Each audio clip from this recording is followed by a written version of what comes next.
Hey, so here's the deal. CarX Street has only been out for less than a week, and it's filled with negative reviews. I mean, they just never stop.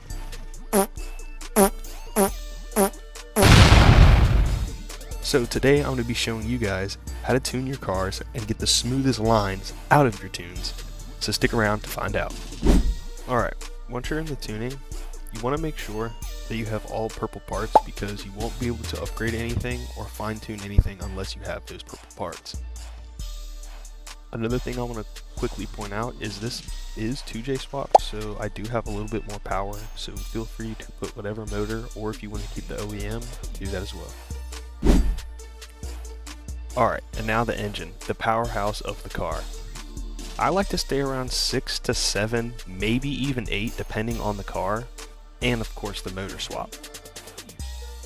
The first thing that you're going to want to do for this is go over to the rev limiter and go ahead and max this out. You're going to want them high rev, banging lines, trust me. Same with the turbine pressure and same for the peak RPM. Now for these bottom three, you kind of have to play with them to see how the car reacts because all weight and weight distribution and all that is different. So kind of play with that with the car. But if you want to copy this tune for this exact car, you may do so. I'm going to head and just turn the torque at low and the medium up. So like I said, if you guys want to follow that, you may. Alright, and now to the transmission.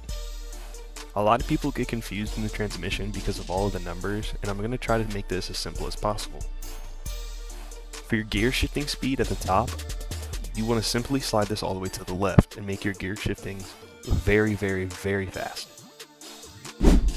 Next, for the final drive, the more you go to the left, the longer it is, and the more you go to the right, the quicker the gears are. So we are going to go to the right all of the way.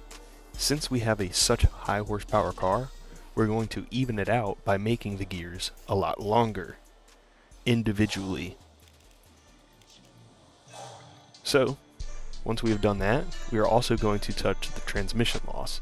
Now I really can't find much about what this actually does, but just trust me when I say lower it down all the way.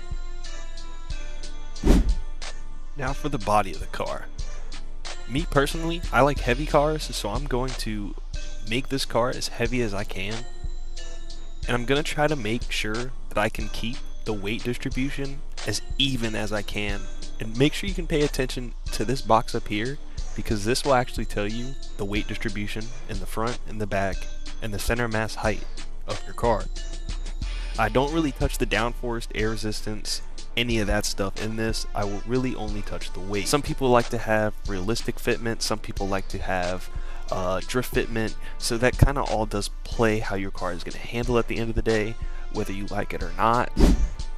Simply make the stiffness in the back by sliding it to the left once or twice, and then go to the front and then make it softer by sliding it to the right twice. And then find camber and simply add as much as you please, or as little as you'd like, as long as you don't go to the right. Going to the right is going to add positive camber, and in most cases your wheels are going to stick out and just look hideous.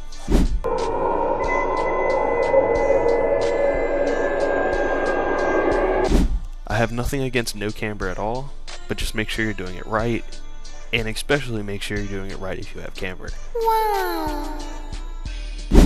This comes into play because if you like the old physics of the game, you like riding brakes like I do, you're going to want to have your brake force all the way down to the left.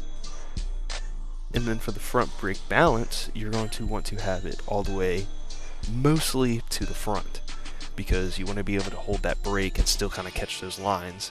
But since we have 700 horsepower, it'll all work out. And finally, for the wheels, the tennis shoes of the car. For the pressure, I'm going to go high on front and rear. And for the wheel offset, this will vary depending on what body kit or whatever kind of style you're going for. I usually kind of like to make my front wheels poke out a little bit more than the rears just by default, even if it's nothing crazy looking, as long as it in the settings says that it's out wider. So, with all this being said, I think we're ready to hit the track. And don't forget to change your tires, because this is another major factor into drifting into this game.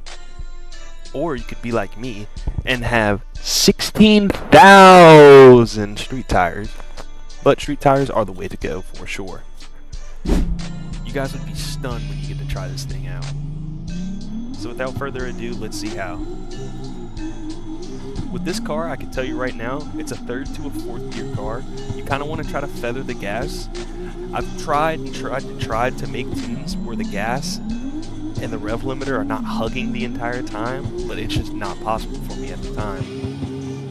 I'm open for tips. I would love to try to adjust anything I can, so please drop a comment so we as a community can come together on this game to make better tunes.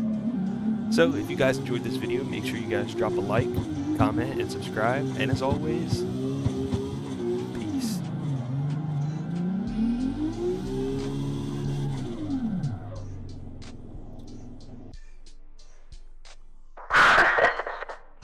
Your call's production.